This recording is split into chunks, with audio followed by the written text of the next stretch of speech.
Hello and welcome to the iterators and generators section of this course. So in this section of the course we'll be learning the difference between iteration and generation. We'll get started with a brief presentation on just the overall ideas of iteration versus generation. So like I mentioned, here we're going to be discussing iteration and generation in Python and how to construct our own generators with the yield statement. So we've touched on this topic in the past when discussing the range function in Python 2 and the similar xrange function, with the difference between range and xrange was that the xrange was a generator.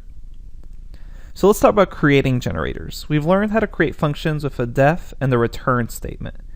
What generator functions allow us to do is write a function that can send back a value and then later resume to pick up right where it left off. So this type of function is a generator in Python and allows us to generate a sequence of values over time. The main difference in syntax that you'll see is the use of a yield statement instead of a return statement. Otherwise, you'll see that a normal function that iterates versus a normal generator function will actually look really similar, the only difference being the return and the yield statement.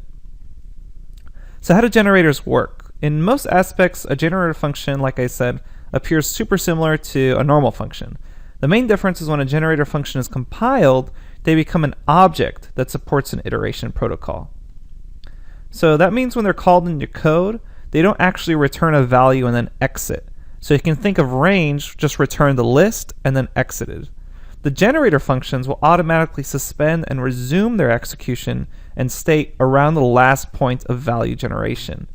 And the main advantage here is that instead of having to compute an entire series of values up front, such as that entire range list, the generator functions can be suspended, and this feature is known as state suspension, and we'll explore that later on in this section of the course.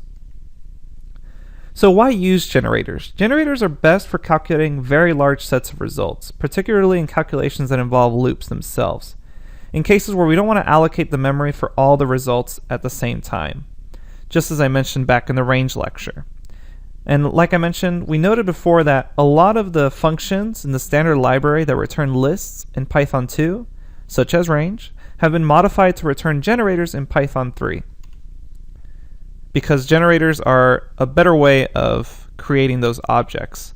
So let's go ahead and jump to the live code.